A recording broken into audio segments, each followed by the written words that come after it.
வானொலியில் நீங்கள் கேட்டு ரசித்த தென்கட்சி கோ சுவாமிநாதன் ஐயா அவர்களின் கதைகள். அவர் ஒரு பெரிய குடும்பத்தில் பிறந்தவர்.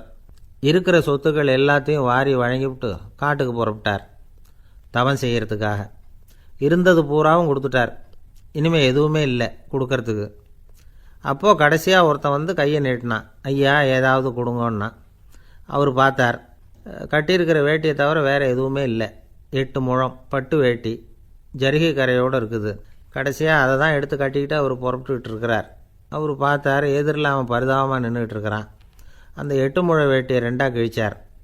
4 முழத்தை அவங்ககிட்ட கொடுத்துட்டு மீதி 4 முழத்தை தன்னுடைய இடுப்பில் கட்டிக்கிட்டு அவர் காட்டுக்கு போயிட்டார். இவன் என்ன பண்ணான் தெரியுமா? கையில் கிடைச்ச 4 முழத்தை எடுத்துக்கிட்டு கடை வீதிக்கு போனான். பழைய பட்டு வேட்டி ஜருகை இதெல்லாம் விலைக்கு வாங்குகிற வணிகர் ஒருத்தர் இருந்தார். அவர்கிட்ட போனான். இதை விலைக்கு எடுத்துக்கிறீங்களான்னு கேட்டான். அவர் வாங்கி பார்த்தார். ஆகா, ரொம்ப அருமையான வேட்டி, விலை ஒசந்த ஜரிகை, இது ஏது உனக்குன்னு கேட்டார். அவன் நடந்ததை சொன்னான். அப்படின்னா ஒன்று செய், இந்த வேட்டியோட இன்னொரு பாதியையும் மெதுவாக வாங்கிட்டு வந்துரு, உனக்கு நிறைய பணம் தரேன் அப்படின்னார் அந்த வணிகர். இவன் கொஞ்சம் யோசனை பண்ணி பார்த்தான். கொஞ்சம் இருங்க, தான் வந்துவிட்றேன் அப்படின்னு சொல்லிவிட்டு நேராக காட்டுக்கு போனான். அவர் எங்கே இருக்காருன்னு தேடி கண்டுபிடிச்சான். அவர் ஒரு இடத்துல தவக்கோலத்தில் இருக்கிறார். கட்டியிருந்த இடைவேட்டியும் அவரை அறியாமலே நழுவி கீழே விழுந்து கிடக்குது. இவனுக்கு ரொம்ப வசதியாக போச்சு. அவரை கேட்க வேண்டிய அவசியமே இல்லை. மெதுவாக சத்தம் போடாமல் அடிமேல் அடி வச்சு நெருங்கினான். அவர் கண்ணை மூடிக்கிட்டு அவர் பாட்டு நின்றுக்கிட்டு இருக்கார். இவன் மெதுவாக போய் கீழே கிடந்த அந்த துணியை எடுத்துக்கிட்டு சத்தம் போடாமல் திரும்பி நடந்தான். அப்படி கொஞ்சம் தூரம் நடந்திருப்பான். அப்படி ஓட ஆரம்பிக்கிற சமயத்தில் அவன் காலில் கீழே கிடந்த முள் ஒன்று நறுக்குன்னு தைச்சி விட்டுது. வலி தாங்க முடியாமல் அம்மான்னு கத்திவிட்டான். இந்த சத்தத்தினால கண்ணை மூடி நின்றுக்கிட்டு இருந்த அவர் தவம் கலைஞ்சிது. மெதுவாக கண்ணை திறந்து பார்க்குறார். தன் இடையில இருந்த வேட்டி அவன் கையில் இருக்குது. இப்போ அவர் நினைக்கிறாராம், இந்த வேட்டி மேலே நான் வச்ச ஆசை அல்லவா அவனை வந்து திருடன் ஆக்கிவிட்டுது அப்படின்னு நினச்சாராம். இது எப்பேற்பட்ட மனநிலைங்கிறத கொஞ்சம் யோசிச்சு பாருங்கள். தான் ஒரு பொருள் மேலே வைத்த பற்று இன்னொரு மனிதன் திருடனாக ஆகிறதுக்கு காரணமாயிட்டுதே அப்படின்னு நினைக்கிறார். அப்படி நினச்சி அவர் யார் தெரியுமா? அவர் தான் மகாவீரர். இழந்துட்டேங்கிறியே, நீ என்னத்தை கொண்டு வந்த இங்கே இழக்கிறதுக்கு? நீ என்னத்தை உண்டாக்குன இது அழிஞ்சுட்டுதுன்னு சொல்கிறதுக்கு? இது அவருடைய சிந்தனை. இன்றைக்கி நம்ம சிந்தனையெல்லாம் வேறு மாதிரி இருக்குது. ஒருத்தன் நடுத்தெருவில் உட்காந்து அழுதுகிட்டு இருந்தான். அந்த வழியாக வந்தவர் கேட்டார், ஏன்ப்பா அழற அப்படின்னு கேட்டார். 5 ரூபா சார், இந்த இடத்துல விழுந்துட்டுது, ரொம்ப நேரமாக தேடுறேன், கிடைக்காது போல இருக்கு அப்படின்னா. எப்போ தொலைஞ்சுது அப்படின்னு கேட்டார்.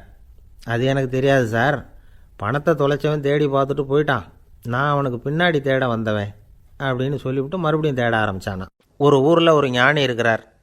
ரொம்ப பெரிய ஞானி, ரொம்ப வயசாகிட்டுது. கடைசி காலத்தில் அவர்கிட்ட சில பேர் வந்தாங்க. உங்கள் குரு யார் அப்படின்னு கேட்டாங்க. அவர் நிமிர்ந்து பார்த்தார். எனக்கு ஆயிரக்கணக்கான குருமார்கள் உண்டு, அவங்க பேரெல்லாம் சொல்லணும்னா இந்த காலம் பத்தாது, ஆனால் முக்கியமான ஒரு 3 பேரை பற்றி மட்டும் உங்களுக்கு சொல்கிறேன் அப்படின்னாராம். அப்புறம் சொன்னார், அந்த 3 பேரில் ஒருத்தன் ஒரு திருடன். ஒரு சமயம் ஒரு பாலைவனம் வழியாக நான் போய்கிட்டு இருந்தேன். அப்போது வழி தவறி போய் ஒரு கிராமத்துக்கு போயிட்டேன். அது இருட்டு நேரம், நடு ராத்திரி, ஊரே உறங்கி போச்சு. அந்த நேரத்தில் ஒரு ஆள் மட்டும் ஒரு வீட்டு சுவத்தில் ஏதோ பண்ணி உள்ளே நுழையிறதுக்கு முயற்சி பண்ணிகிட்ருக்கிறான்.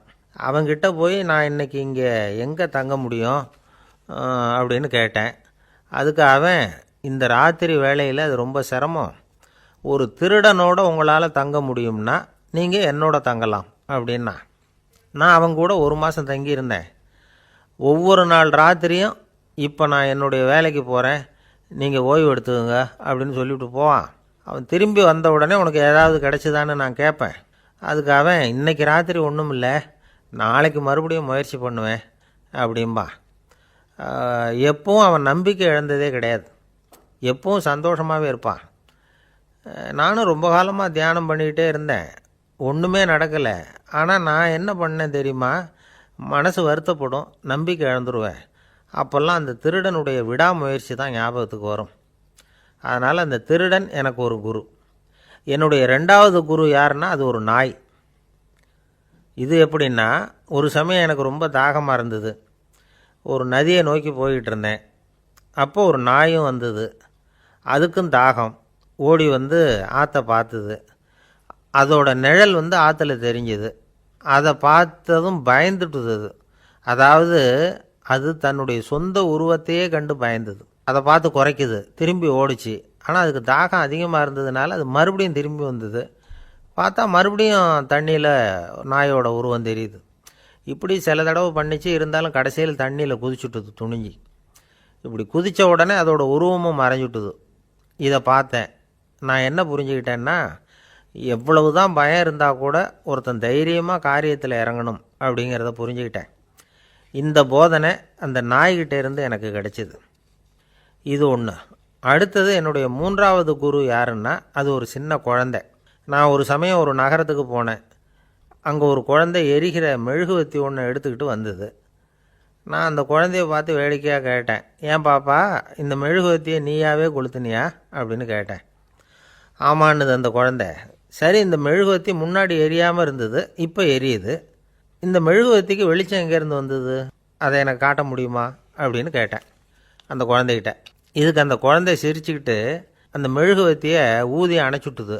அதுக்கப்புறம் என்னை பார்த்து கேட்டுது, இப்போ இந்த மெழுகுவத்தியின் வெளிச்சம் போனதை பார்த்தீங்க இல்லையா, அது எங்கே போச்சுன்னு எனக்கு சொல்லுங்க அப்படின்னுது. அந்த குழந்தை இப்படி கேட்டதும் என்கிட்ட இருந்த ஆணவம் அழிஞ்சுட்டுது. நான் படித்ததெல்லாம் அந்த வினாடியில் சுக்கு நூறாக போயிட்டுது. என்னுடைய முட்டாள்தனத்தை நான் உணர்ந்தேன் அப்படின்னு இவ்வளவும் அந்த ஞானி விவரமாக சொன்னாராம். அதனால் நாம் இன்னார்கிட்டே இருந்து தான் இதை கற்றுக்கணுங்கிறது இல்லை, யாருக்கிட்டே இருந்தும் எதையும் கற்றுக்கலாம். நம்மால் ஒருத்தன் ஒரு நாய் வளர்த்துக்கிட்டு இருந்தான். அந்த நாய்க்கு வால் கிடையாது. யாரோ ஏற்கனவே வெட்டி எடுத்துட்டாங்க. இந்த நாய் தான் சார் எனக்கு குரு, அதுக்கிட்டே இருந்து கூட நான் பாடம் கற்றுக்கிட்டு இருக்கிறேன் அப்படின்னா. அப்படி என்ன கற்றுக்கிட்டேன் இந்த வால் இல்லாத நாய்கிட்டே இருந்து அப்படின்னு கேட்டோம். நாம் யாருக்கிட்டேயும் வாலாட்டக்கூடாது அப்படிங்கிற பாடத்தை அதுக்கிட்டே இருந்து தான் நான் கற்றுக்கிட்டேன் அப்படின்னா. என்னுடைய நண்பர் ஒருத்தர் ஆழ்ந்த சிந்தனையில் இருந்தார். என்ன யோசனை பண்ணுறீங்கன்னு கேட்டேன். தலைவர் ஆகணும்னு பார்க்குறேன், அதுதான் என்ன வழின்னு யோசிச்சுக்கிட்டு இருக்கேன்னார். நான் கூட அது மாதிரி யோசித்து பார்த்தேன். அதுக்கப்புறம் அந்த யோசனையை கை விட்டுட்டேன் அப்படின்னோம். ஏன்னு கேட்டார். அதுக்கான தகுதிகள் நமக்கு இல்லைங்கிறது புரியுது. அது நமக்கு புரியறத விட நம்ம விட மற்றவங்களுக்கு நல்லா புரிஞ்சு போச்சு. அதனால் பேசாமல் கம்முன்னு இருந்துடுறது தான் நல்லது அப்படின்னோம். தலைவர் ஆகிறதுக்கு தகுதிகள் வேறு உண்டோ அப்படின்னு கேட்டார். அவர் யதார்த்தமாக தான் கேட்குறார்.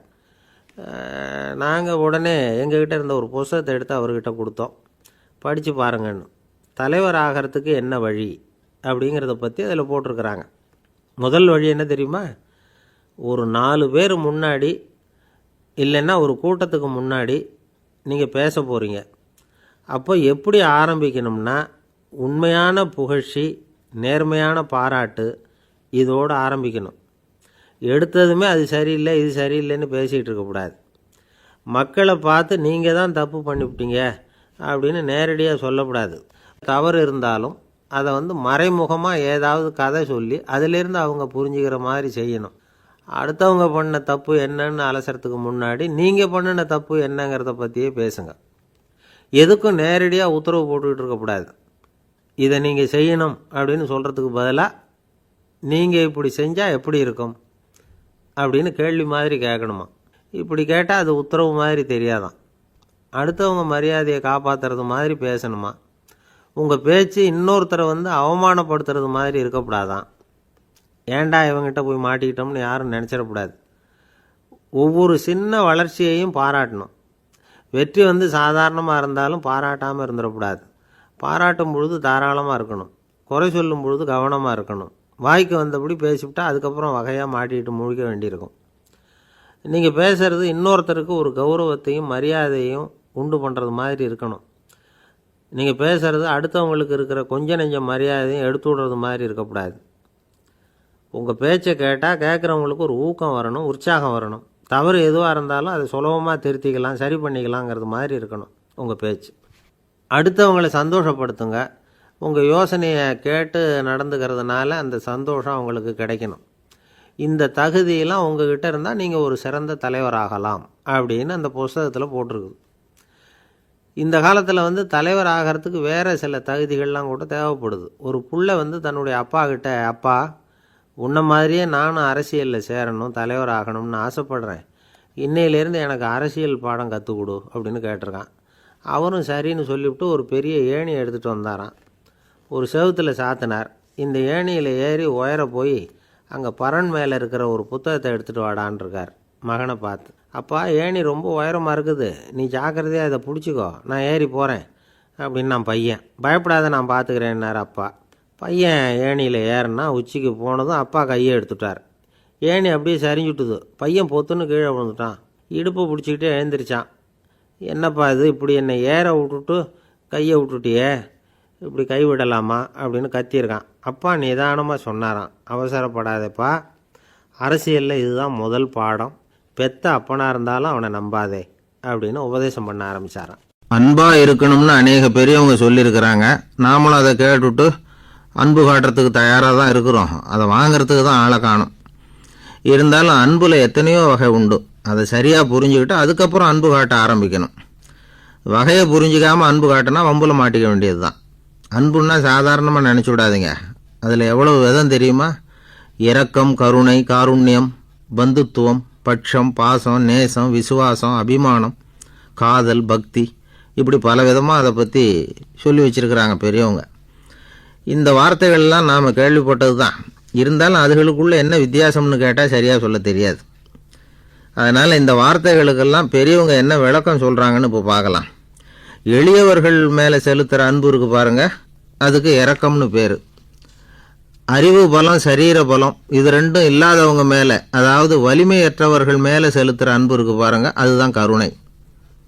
எறும்புலேருந்து யானை வரைக்கும் சகல ஜீவராசிகள் மேலேயும் காட்டுற அன்புக்கு காருண்யம்னு பேர், ஜீவகாருண்யம். சிபி சக்கரவர்த்தி காட்டின அன்பு இந்த ரகம். உறவினர்கள், சொந்தக்காரங்க, அவங்க வசதியாக இருந்தாலும் வறுமையில் இருந்தாலும் வித்தியாசம் இல்லாமல் காட்டுற அன்பு இருக்கு பாருங்க, அதுக்கு பேர் பந்துத்துவம்.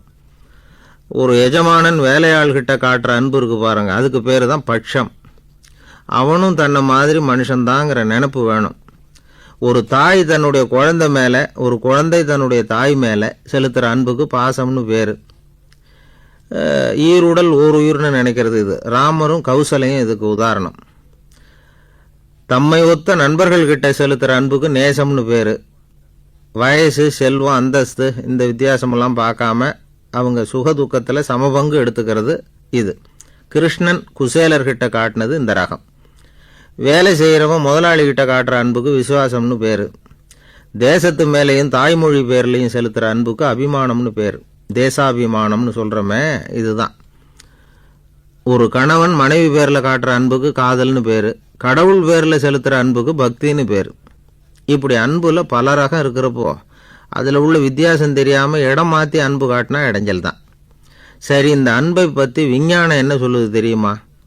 இதயத்தை பாதுகாக்கிறதுக்கு முக்கியமாக தேவைப்படுற ஒன்று இந்த அன்பு தான்னு சொல்லுது. நெதர்லாந்து விஞ்ஞானிகள் இதை ஆராய்ச்சி பண்ணியே கண்டுபிடிச்சிருக்கிறாங்க. கொஞ்சம் முயல் குட்டிகளை 2 பிரிவாக பிரித்தாங்க. 2 குரூப்புக்கும் கொழுப்பு அதிகமாக உள்ள ஆகாரத்தையே கொடுத்துக்கிட்டு வந்தாங்க. ஆனால் ஒரு குரூப்புக்கு வெறுமன ஆகாரத்தை கொடுத்ததோடு சரி, இன்னொரு குரூப்பு முயல்களுக்கு ஆகாரம் கொடுத்ததோடு நிறுத்திக்கல. அதுக்கு முன்னாடி கூண்டுகளை திறந்து விட்டு முயல்களை கொஞ்ச நேரம் எடுத்து கொஞ்சி விட்டு அதுக்கப்புறமா ஆகாரம் கொடுத்தாராம் ஆராய்ச்சியாளர்.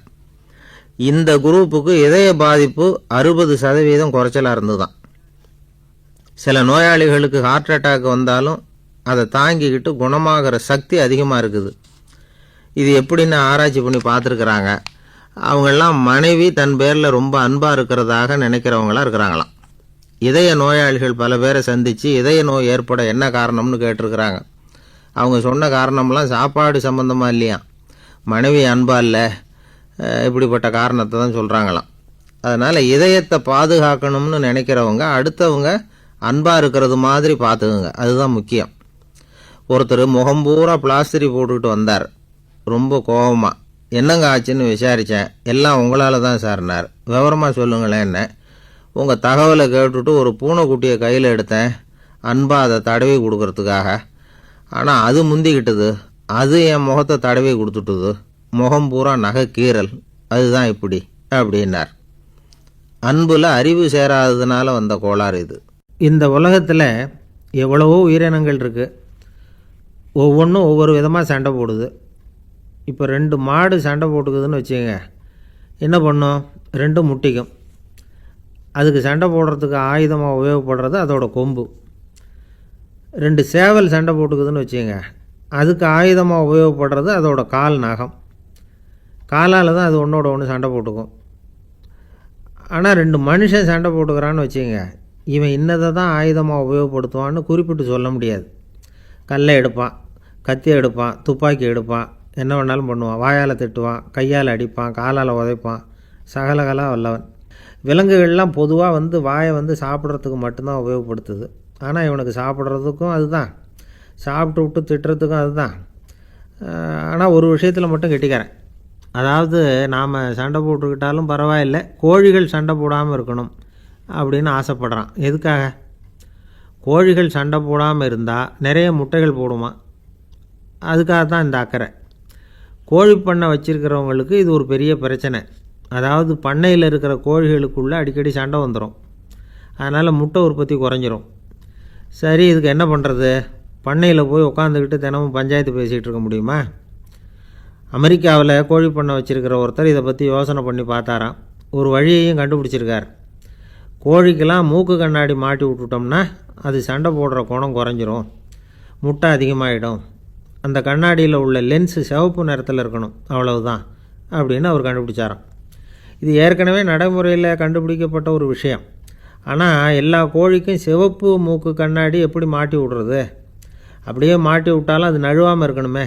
இப்போ நாமெல்லாம் நடு விரலால் மூக்கு கண்ணாடி நடுவில் தொட்டு அப்படி ஸ்டைலாக சரி பண்ணிக்கிறோம், அது மாதிரி கோழி எப்படி சரி பண்ணிக்கும்? இதுதான் பிரச்சனை. இதுக்கு அவர் என்ன வழி கண்டுபிடிச்சாருன்னா, கோழிக்கெல்லாம் மூக்கு கண்ணாடிக்கு பதிலாக விழியொட்டு வில்லைகள், காண்டாக்ட் லென்ஸ், அதை பொருத்தி விட்டா என்ன அப்படின்னு யோசனை பண்ணார். அதே மாதிரி பண்ணார். அதே மாதிரி செஞ்சு பார்த்தார், வெற்றி. அதுக்கப்புறம் கோழியெல்லாம் சண்டை போட்டுக்கலையாம், சமாதான பிரியர்கள் ஆகிட்டு தான். கோழிகளுக்கு இயல்பாகவே சண்டை போடுற குணம் உண்டு. ஆனால் அதோட கண்ணுக்கு பார்க்குற பொருள்லாம் ரோஜா நிறத்துலையோ அல்லது இன்னும் சொல்லப்போனால் அழுத்தமான சிவப்பு நிறத்துலையோ தெரிஞ்சதுன்னா சண்டை போடுற குணம் குறைஞ்சிருதான். அந்த சமயத்தில் அது அதிகமாகவும் முட்டையிட ஆரம்பிச்சுடுதான். அதே நேரத்தில் இறை எடுக்கிறத கூட குறைச்சிக்குதான். இது ஏன் இப்படி பண்ணுதுங்கிறது விஞ்ஞானிகளுக்கு இன்னமும் புரியலையா. எப்படியோ அமெரிக்க கோழிகள்லாம் காண்டாக்ட் லென்ஸ் பொருத்திக்க ஆரம்பித்தாச்சு. கோழி கழுத்தை பிடிச்சிக்கிட்டு ஒரு சில வினாடிகளில் அதை பொருத்தி விட்றாங்களாம். கோழியோட ஆயுள் பூரா அது அப்படியே இருக்குமா. பண்ணையில் முட்டை உற்பத்தி குறைஞ்சா இது மாதிரி விஞ்ஞானபூர்வமாக பரிகாரம் தேடுறது தான் நல்லது. நமக்கு வேண்டியப்பட்ட ஒருத்தர், அவர் ஒரு கோழி பண்ணை வச்சுருந்தார். அந்த பண்ணையில் பாதி கோழி திடீர்னு செத்து போச்சு. உடனே ஒரு கால்நடை மருத்துவர்கிட்ட போக வேண்டியது தானே. அங்கே போகல, உள்ளூரில் மந்திரம் பண்ணிகிட்டு இருந்த ஒரு சாமியார்கிட்ட போனார். அவர் காலில் விழுந்தார். சாமி, என் பண்ணையில் பாதி கோழி செத்து போட்டுதுன்னார். சாமியார் யோசனை பண்ணார். சரி, பண்ணையில் வாசப்படி கிழக்கு பக்கமாக வச்சுருக்கியா மேற்கு பக்கமாக வச்சுருக்கியான்னு கேட்டார். கிழக்கு பக்கமாக இருக்குன்னார் அவர். அதுதான் தப்பு, மேற்கு பக்கமாக அதை மாற்று, சரியாக போடும்னாராம். அதே போல் இவர் போய் மாற்றிவிட்டார். அப்பவும் பாதி செத்து போச்சு. மறுபடியும் சொன்னார், சாமி மறுபடியும் பாதி கோழி செத்து போட்டுதேன்னார். சரி, கூரை எப்படி போட்டிருக்க, ஓடு போட்டிருக்கியா இல்லை கீத்து போட்டிருக்கியான்னார். ஓடு போட்டிருக்கேன்னாராம் அவர். அதுதான் தப்பு, அது கீத்து போட்டுரும், சரியாக போடும்னாராம். சரின்னு போய் அதையும் மாற்றி பார்த்தார். மறுபடியும் போயிட்டுது, கோழி செத்து போச்சு. வந்தார், மறுபடியும் பாதி செத்து போச்சு சாமின்னு வந்தார். இவரும் யோசனையை மாற்றி மாற்றி சொல்லிகிட்டே இருக்கிறார். இப்படி அவரும் மாற்றி மாற்றி பார்த்தார். 6வது தடவையாக அவரை தேடிட்டு வந்தார். அந்த சமயத்தில் இவர் ரொம்ப தீவிரமாக யோசனை பண்ணி பார்த்துட்டு, அது சரிப்பா, நீயும் என்கிட்ட சளைக்காமல் வந்துக்கிட்டு இருக்கிற, நானும் யோசனை சொல்லிகிட்டு இருக்கேன். இப்போவும் உங்ககிட்ட சொல்கிறதுக்கு என்கிட்ட யோசனை நிறையா இருக்குது, ஆனால் சோதிக்கிறதுக்கு உங்ககிட்ட கோழி இல்லையே, என்ன பண்ணுறது அப்படின்னாராம் இவர். ஒரு தெருவில் சில சிறுவர்கள் விளையாடிக்கிட்டு இருந்தாங்க. ஏதோ ஒரு உயரமான கல்லை நடுத்தெருவில் வச்சு அதை சுற்றி சுற்றி ஓடி வந்துக்கிட்டு இருக்கிறாங்க. அது என்ன விளையாட்டோ அவங்களுக்கு தான் தெரியும். கொஞ்ச நேரம் அப்படி விளையாடிக்கிட்டு இருந்தவங்க விளையாடி முடித்ததும் அந்த கல்லை நடுத்தெருவில் அப்படியே விட்டுட்டு அவங்கவுங்க வீட்டுக்கு ஓடி போயிட்டாங்க. அதுக்கப்புறம் அந்த வழியாக 2 பெண்கள் பேசிக்கிட்டே வந்தாங்க. பேச்சு சுவாரஸ்யத்தில் நடுத்தெருவில் இருந்த அந்த கல்லை கவனிக்கலை. காலில் இடிச்சுட்டுது, லேசாக ரத்தம் வந்துட்டுது, வலி தாங்கலை. காலில் இடிச்சுக்கிட்ட பொண்ணு திட்ட ஆரம்பிச்சுட்டுது. வர வர ஊர் உலகம் ரொம்ப கெட்டு போச்சு, யாருக்கும் பொறுப்பே கிடையாது பாரு, இப்படி நடுத்தருவில் பொறுப்பு இல்லாமல் இப்படி கல்லை போட்டு வச்சுருக்குறாங்களே, இது நியாயமா அப்படின்னு சொல்லி இந்த சமூகத்தை கடுமையாக விமர்சனம் பண்ணிக்கிட்டு அவங்க போயிட்டாங்க. கொஞ்ச நேரம் கழித்து ஒரு வாலிபன் அந்த வழியாக வந்தான். அந்த கல்லை பார்த்தான், நின்னான், ஒரு நிமிஷம் யோசனை பண்ணான், என்ன பண்ணலாம்னு பார்த்தான். தன்னுடைய வீரத்தையும் பலத்தையும் காட்டணும்னு நினச்சான். பின்னாடி போனான். அப்புறம் வேகமாக ஓடி வந்து ஒரு சின்ன ஹை ஜம்ப் அப்படியே துள்ளி குதித்தான். துள்ளி குதித்து தாண்டி அந்த பக்கமாக போய் விழுந்தான். அப்படியே விசில் அடிச்சுக்கிட்டு அவன் பாட்டுக்கு நடந்து போகிறான். அடுத்தபடியாக ஒரு காதல் ஜோடி அந்த வழியாக வந்தது. நடுத்தெருவில் கண்ணில் பட்டது. அவங்க 2 பேரும் ரொம்ப நெருக்கமாக சேர்ந்து வந்துக்கிட்டு இருக்கிறாங்க. நடுவில் கல் இருக்கிறதுனால கொஞ்ச நேரம் 2 பேரும் விலகி மறுபடியும் இந்த பக்கம் வந்து சேர்ந்து போகணும். கொஞ்ச நேரம் நாம் பிரிய வேண்டி இருக்குதே அப்படின்னு வருத்தத்தோடு முணுமுணுத்துக்கிட்டே இந்த பக்கம் வந்தாங்க. அதுக்கப்புறம் வழக்கம் போல் சேர்ந்து அவங்க பாட்டுக்கு எதிர்காலத்தை பற்றி கற்பனை பண்ணிக்கிட்டே போயிட்டாங்க. கடைசியாக அந்த வழியாக பார்வை இல்லாத ஒருத்தர் வந்துக்கிட்டு இருக்கார். அவர் கையில் வழக்கமாக வச்சுருக்கிற அந்த ஊன்றுகோல், கையில் இருக்கிற அந்த ஊன்றுகோலால் தனக்கு முன்னாடி அப்படியும் அப்படியே தட்டிக்கிட்டு பார்த்துக்கிட்டே அவர் மெதுவாக நடந்து வந்துக்கிட்டு இருக்கிறார். வழியில் இருக்கிற அந்த கல் தட்டுப்பட்டுது. உடனே நடுத்தெருவில் ஒரு கல் இருக்குங்கிறத அவர் புரிஞ்சுக்கிட்டார். உடனே குனிஞ்சார். அந்த கல்லை தடவி பார்த்து எடுத்தார். தெரு ஓரமாக கொண்டுட்டு போய் போட்டார். அதுக்கப்புறம் அவர் பாட்டுக்கு அவர் வழியில் நடந்து போனார். இப்போது இதில் பல பேர் வந்தாங்க போனாங்க. இவங்களில் பார்வை உள்ளவங்க யார், பார்வை இல்லாதவங்க யார்? இப்படி ஒரு கேள்வி கேட்டால் என்ன பதில் சொல்ல முடியும்? கொஞ்சம் யோசித்து பார்த்தா இன்றைக்கி பல பேர் இப்படி தான் இருந்துக்கிட்டு இருக்கிறோம். ஒரு ஆள் பார்க்குறதுக்கு பெரிய மனுஷன் மாதிரி இருக்கார். ஒரு தெரு வழியாக நடந்து வந்துக்கிட்டு இருந்தார். இருட்டு நேரம். வழியில் ஒரு பெரிய கல் கிடந்தது, கருங்கல். பார்த்தார். கொஞ்ச நேரம் யோசித்தார். போய் தூக்கி பார்த்தா ரொம்ப கனமாக இருந்தது. இன்னொரு ஆள் சேர்ந்தாதான் தூக்க முடியும். இவர் உடனே ரோட்டு ஓரமாக போய் ஒரு மரத்தடியில் உட்காந்துக்கிட்டார். 2 பக்கமும் பார்த்துக்கிட்டே இருக்கார், யாராவது வர்றாங்களான்னு. கொஞ்ச நேரத்தில் ஒருத்தர் வந்தார். இவருக்கு தெரிஞ்சவர். என்னங்க இந்த நேரத்தில் இங்கே உட்காந்துருக்குறீங்கன்னு கேட்டார் அவர். அதோ அந்த கருங்கல் அப்படின்னு சுட்டி காட்டினார். ஓ, அதை தூக்கி ஓரமாக போடணுமா? வாங்க 2 பேரும் தூக்கலான்னார் வந்தவர். நான் அதுக்காக உட்காந்துருக்கலேன்னார் இவர். பின்ன வேறு எதுக்காகன்னார் அவர். ஒரு மனுஷன் கருங்கல்லில் காலை இடிச்சுக்கிட்டான்னா எப்படி துள்ளுவான்னு பார்க்கணுங்கிறது எனக்கு ரொம்ப நாளாக ஒரு ஆசை. அதுக்காக தான் உட்காந்துருக்கிறேன் அப்படின்னாராம். அமெரிக்க ஜனாதிபதி ஆப்ரஹாம் லிங்கன் ஒரு நாள் தன்னோட கோச்சு வண்டியில் தலைநகரான வாஷிங்டனுக்கு போயிட்டுருக்கிறார். கோச்சு வண்டி ஒரு சாலையில் போயிட்டுருக்கு. அந்த சாலைக்கு ஒரு பக்கத்தில் பயங்கரமான சதுப்பு நிலம். சதுப்பு நிலம்னா அது புதைகுழி, புதை மணல்ங்கிறோம்ல, அது மாதிரி. அந்த சதுப்பு நிலத்தில் யாராவது மாட்டிக்கிட்டா அவ்வளோதான், ஆளை கொஞ்சம் கொஞ்சமாக உள்ளே அமுக்கிவிடும். தப்பிச்சு கரையிறது கஷ்டம். அப்படிப்பட்ட நிலம் அது. ஆப்ரஹாம் லிங்கன் ஏதோ ஒரு முக்கியமான அரசாங்க வேலையாக போயிட்டு திரும்பி வந்துக்கிட்டு இருக்கிறார். அதனால் அந்த சமயத்தில் அவர் விலை உசந்த ஆடைகளை அணிஞ்சிருக்கிறார். அப்படி அவர் அந்த கோச்சு வண்டியில் வந்துக்கிட்டு இருக்கிறாரு. அந்த சமயத்தில் ஒரு காட்சி அவர் கண்ணில் பட்டுட்டுது. என்ன தெரியுமா? ரோட்டுக்கு பக்கத்தில் இருந்த சதுப்பு நிலத்தில் ஒரு இளம் பன்றிக்குட்டி சிக்கிக்கிட்டு தவிச்சிக்கிட்டு இருக்குது. பரிதாபமாக கத்திக்கிட்டு இருக்குது. அதை பார்த்தார் லிங்கன். அவருக்கு என்ன மாதிரி ஆயிட்டுது. உடனே வண்டியை நிறுத்த சொன்னார். கீழே இறங்கினார். தன்னோட விலை உசந்த ஆடைகளை பற்றி லட்சியம் பண்ணவே இல்லை. தனக்கே ஆபத்து வரலாம்ங்கிறத பற்றியும் கவலைப்படலை. தான் ஒரு குடியரசுத் தலைவருங்கிறத பற்றியும் அவர் நினச்சி பார்க்கல. நேராக அந்த சதுப்பு நிலம் பக்கமாக போனார். அந்த சேத்துல இறங்கி பன்றிக்குட்டியை காப்பாற்றி கரைக்கு கொண்டுட்டு வந்து சேர்த்துட்டார். அதுக்கப்புறம் நிம்மதியாக கோச்சு வண்டியில் ஏறி வெள்ள மாளிகைக்கு வந்து சேர்ந்தார். ட்ரெஸ்ஸு, உடம்பு பூரா சேறு சகதி. பார்க்குறவங்களுக்கெல்லாம் ஆச்சரியமாக போச்சு. அவங்களுக்கு ஒன்றும் புரியல. இவர் நேராக ட்ரெஸ்ஸு மாற்றிக்கிறதுக்காக போனார். கோச்சு வண்டி ஓட்டிகிட்டு வந்தவங்கிட்ட போய் எல்லோரும் கேட்டாங்க என்ன ஆச்சு அப்படின்னு. அவர் வர்ற வழியில் நடந்த விவரத்தை சொன்னார். ஆப்ரஹாம் லிங்கனுடைய இந்த இறக்க குணத்தை எல்லாரும் பாராட்டினாங்களாம், புகழ்ந்தாங்களாம். ஆனால் இதுக்கு லிங்கன் என்ன பதில் சொன்னார் தெரியுமா? தயவு பண்ணி இந்த புகழ்ச்சியான பேச்சையெல்லாம் ஒதுக்குங்க, அதெல்லாம் வேணாம். அந்த சின்ன பிராணி சகதியில் மாட்டிக்கிட்டு துடிச்சிக்கிட்டு இருந்தது, அதை பார்த்தேன். உடனே என்னுடைய இதயத்தில் ஒரு முள் தைச்சது மாதிரி ஒரு உணர்வு. அந்த முள்ளை பிடுங்கி எறிஞ்சேன், அவ்வளவுதான். உண்மையில் அந்த பிராணிக்கு நான் உதவினேங்கிறத விட எனக்கு ஏற்பட்ட இன்னலை போக்கிட்டேன் அப்படிங்கிறது தான் உண்மை. அதுதான் பொருத்தம். அப்படி இருக்கிறப்போ இதில் புகழறதுக்கு என்ன இருக்குது அப்படின்னாராம் ஆப்ரஹாம் லிங்கன். எவ்வளவு யதார்த்தமான வார்த்தைகள் பாருங்கள். இந்த காலத்தில் நம்மளையும் பல பேர் அப்படி உண்டு. நீச்சல் தெரியாத ஒரு ஆள் தண்ணியில் இறங்கிட்டான். தண்ணி ஆழங்கிறது அப்புறமா தான் தெரிஞ்சுது. தத்தளிக்க ஆரம்பிச்சுட்டான். வாழ்னு கத்துறான். கரையில் நின்றுக்கிட்டு இருந்த ஒருத்தர் இதை பார்த்தார். உடனே அவருக்கு இதயத்தில் முள் தைச்சது மாதிரி ஒரு உணர்வு. உடனே குபீர்னு தண்ணியில் பாய்ஞ்சார். அவரை காப்பாற்றி கரைக்கு கொண்டுட்டு வந்து சேர்த்தார். இதை பார்த்துக்கிட்டு இருந்த இன்னொருத்தர் காப்பாற்றின அந்த ஆளை பாராட்டி புகழ்ந்தார். என்ன புகழாதீங்க சார் அப்படின்னார் அவர். ஏன்னு கேட்டார் இவர். நான் அந்த ஆளை ஏன் காப்பாற்றினேன் தெரியுமா? அவன் நேற்றுக்கு என்கிட்ட 300 ரூபா கடன் வாங்கியிருக்கிறான். இவன் தண்ணியில் போட்டான்னா நான் கொடுத்த கடனும் தண்ணியில் போடும். அதனால தான் விழுந்து காப்பாற்றினேன் அப்படின்னா அந்த ஆள். ஒருத்தர் ரொம்ப அவசரமாக போய்கிட்டு இருந்தார். எங்கே சார் போகிறீங்கன்னு கேட்டோம். எனக்கு வேண்டியப்பட்ட ஒருத்தருக்கு குழந்தை பிறந்திருக்கிறதாக செய்தி வந்திருக்கு, அதுதான் ஆஸ்பத்திரிக்கு போயிட்டுருக்கேன், பார்த்துட்டு வரலாம்னு அப்படின்னார். அப்படின்னா கொஞ்சம் இப்படி உட்காருங்க அப்படின்னோம். சில விவரமெல்லாம் சொல்கிறேன் கேட்டுக்கிட்டு போங்க அப்படின்னோம். உட்காந்தார். அப்புறம் சொல்ல ஆரம்பித்தோம். புதுசாக பிறந்திருக்கிற ஒரு குழந்தைய பார்க்க போகிறதுன்னா அது சாதாரண விஷயம் இல்லை. அதில் ரொம்பவும் கவனமாக நடந்துக்கணும். புது குழந்தைக்கு நோய் சுலபமாக தொற்றும். முக்கியமாக காற்று மூலமாக பரவுகிற நோய்கள் சுலபமாக வந்துடும். அதனால் நமக்கு உடம்பு சரியில்லைன்னா குழந்தைய விட்டு கொஞ்சம் தள்ளியே இருக்கிறது தான் நல்லது. பெரியவங்களை பொறுத்த வரைக்கும் சாதாரணமாக உள்ள ஒரு கிருமி கூட குழந்தையை பொறுத்த வரைக்கும் ரொம்ப மோசமான ஒரு கிருமியாக இருக்கும்.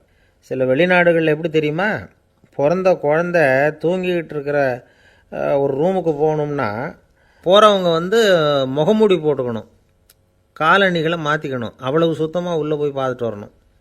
பொதுவாக சில ஆஸ்பத்திரிகளில் பார்த்திங்கன்னா பார்வையாளர்கள் நேரத்தில் விசிட்டிங் ஹவர்ஸ் தாயை விட்டு குழந்தைய தனியாக பிரித்து வச்சுருவாங்க. எதுக்குன்னு நினைக்கிறீங்க? அந்த நேரம் பல பேர் வருவாங்க போவாங்க. அவங்க கை கால் சுத்தமாக இருக்காது. சுத்தம் இல்லாத கைகள் மூலமாக கிருமிகள் பரவும். சுத்தம் இல்லாத கைன்னா மண் தூசி படிஞ்சிருக்கிற கை மட்டும் தான் அர்த்தம் இல்லை. சாலையில் கையை வீசிக்கிட்டு நடந்து வர்றீங்க, குழந்தைய பொறுத்த வரைக்கும் அது கூட சுத்தம் இல்லாத கை தான். தாயை தவிர மற்றவங்க குழந்தைய தூக்காமல் பார்த்துக்கிறது நல்லது. தாய் கூட அளவோடு கொஞ்சிறதோடு நிறுத்திக்கணும். புதுசாக ஒரு குழந்தைய பெற்றிருக்கிற பொண்ணுக்கிட்ட மற்ற தாய்மார்கள் ஏதாவது சொல்லிக்கிட்டே இருப்பாங்க. குழந்தைய அப்படி வளர்க்கணும் இப்படி வளர்க்கணும் அப்படின்னு ஏதாவது அட்வைஸ் பண்ணிக்கிட்டே இருப்பாங்க. இப்படி ஓவராக அறிவுரை பண்ணுறது அந்த பொண்ணை குழப்பி விட்டுரும். அதனால் அப்படிலாம் பண்ணக்கூடாது. அந்த பெண்ணே ஏதாவது கேட்டால் கூட டாக்டர் சொல்ல வேண்டிய விவரங்களையெல்லாம் நாமே சொல்லிகிட்டு இருக்கக்கூடாது. புதுசாக பிறந்திருக்கிற குழந்தைய மட்டும்தான் இப்படி பார்க்கணும்னு இல்லை. ஒரு நோயாளி குழந்தைய பார்க்க போகிறதுனா கூட ரொம்ப எச்சரிக்கையாக தான் நடந்துக்கணும். ஒரு தின்பண்டமோ விளையாட்டு சாமானோ அந்த குழந்தைக்கு நாம் வாங்கிட்டு போகிறதா வச்சுக்குவோம். அதை நேராக கொண்டுகிட்டு போய் அந்த குழந்தைகிட்டே கொடுக்கக்கூடாது. அதோட அப்பா அம்மாக்கிட்ட ரகசியமாக கொடுக்கலாம். அவங்க முடிவு பண்ணிட்டோம் குழந்தைகிட்ட அதை கொடுக்கலாமா வேண்டாமாங்கிறத. அவங்களுக்கு தான் தெரியும் அதோட மனசும் உடம்பும். உங்கள் அக்கறையை காட்டுறதா நினச்சிக்கிட்டு குழந்தை வாயில் எதையும் கொண்டுட்டு போய் போடாதீங்க. போகிறப்போ உங்கள் வீட்டு குழந்தையும் அழைச்சிட்டு போகாதீங்க. இது நோயை வாங்கிட்டு வந்துடும், அல்லது புதுசாக ஒரு நோயை அதுக்கிட்ட கொடுத்துட்டு வந்துடும். என்னதான் உங்களுக்கு பழக்கமான குழந்தையாக இருந்தால் கூட அதுக்கு விருப்பம் இல்லைன்னா பேசக்கூடாது. அங்கே போய் அவங்க பள்ளிக்கூடத்தை ஞாபகப்படுத்திகிட்டு இருக்கக்கூடாது. நோயில் இருக்கிறப்ப ஸ்கூலை பற்றி பேச அது விரும்பாது. ஆஸ்பத்திரியை விட்டு வெளியில் புறப்படுறப்போ குழந்தைகிட்ட சொல்லணும்னு அவசியம் இல்லை. அதோட அப்பா அம்மா கிட்ட சொல்லிவிட்டு புறப்பட்டா போதும். குழந்தை கோபிச்சிக்காது. சமூக சம்பிரதாயத்தை பற்றி அது கவலைப்படுறதில்லை. இப்படி எல்லா விவரமும் நம்ம எதிரில் உட்காந்துருந்தவங்ககிட்ட சொல்லி முடித்தோம். ரொம்ப நன்றி சார் அப்படின்னு சொல்லிவிட்டு அவர் புறப்பட்டார். குழந்தைங்க கொஞ்சம் வளர்கிற வரைக்கும் தான் நாம் எச்சரிக்கையாக இருக்கணும்னு இல்லை, வளர்ந்த பிறகு இன்னும் எச்சரிக்கையாக இருக்கணும். ஒரு பையன் பள்ளிக்கூடத்துலேருந்து திரும்பி வீட்டுக்கு வந்தான். முகம் பூரா நகத்தால் கீறி இருந்தது. அப்பா பார்த்து பயந்துட்டார். யாருடா உன்னை இப்படி பண்ணது அப்படின்னார். என் கூட படிக்கிற இன்னொரு பையன்னா.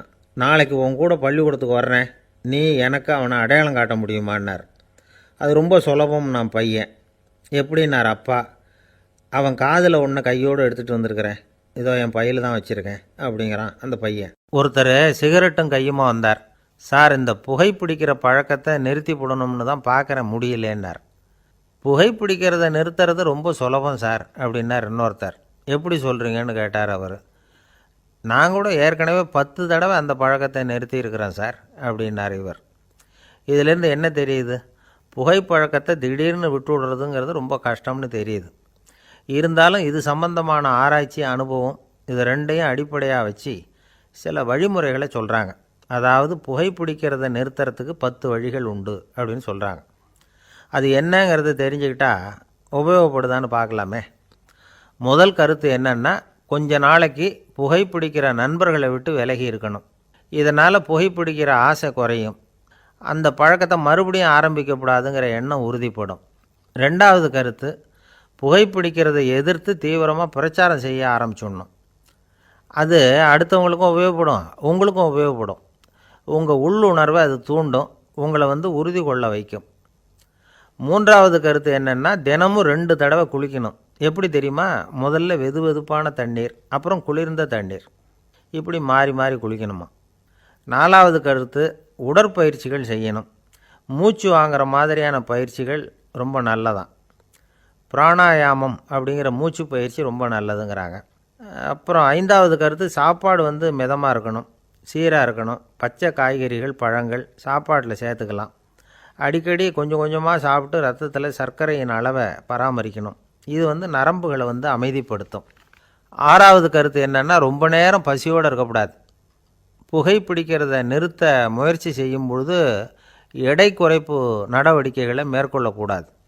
ஏழாவது கருத்து, காப்பி, தேநீர், மதுபானம், அப்புறம் போதைப் பொருள்கள் கலந்த உணவுகள் இதெல்லாம் வேணாம். புகைப்பிடிக்கிறத அதெல்லாம் ஊக்கப்படுத்தும். கடுகு, மிளகு, அப்புறம் காரமான பொருள்களை தவிர்க்கணும். உப்பு அளவை குறைக்கணும். தினமும் 10 குவளை தண்ணீராவது குடிக்கணும். வெறும் தண்ணி புகைப்பிடிக்கிற ஆவலை தணிக்குதான். எட்டாவது கருத்து, கையில் சிகரெட்டு, புகையில ஏதாவது இருந்தால் உடனே தூக்கி எறிஞ்சிருங்க. அது கையில் இருக்கிற வரைக்கும் புகைப்பிடிக்கிற ஆசை வந்துக்கிட்டே இருக்கும். 9வது கருத்து என்னென்னா, இறை நம்பிக்கை உள்ளவங்க புகைப்பிடிக்கிற எண்ணம் வர்றப்போவெல்லாம் பிரார்த்தனை செய்ய ஆரம்பிச்சுடலாம். 10வது கருத்து, உங்களுக்கு ரொம்பவும் வேண்டியவங்க யாரோ அவங்கக்கிட்ட எல்லாம் நீங்கள் புகைப்பிடிக்கிறத நிறுத்தி விட்டதா சொல்லிவிடுங்க.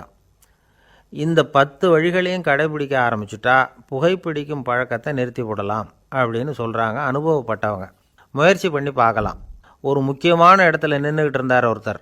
அங்கே இன்னொருத்தர், ஏன் சார் இந்த இடத்துல சிகரெட் பிடிக்கலாமா அப்படின்னு அனுமதி கேட்டார். இந்த இடத்துல சிகரெட் பிடிக்கக்கூடாதுங்க அப்படின்னாரு இவர். நீங்கள் இப்படி சொல்கிறீங்க, ஆனால் இந்த இடத்துல கீழே நிறைய சிகரெட் துண்டுகள் கிடக்குதே, அவங்கெல்லாம் யார்? அவங்கெல்லாம் உங்கள் மாதிரி என்கிட்ட அனுமதி கேட்காதவங்க அப்படின்னாராம் இவர்.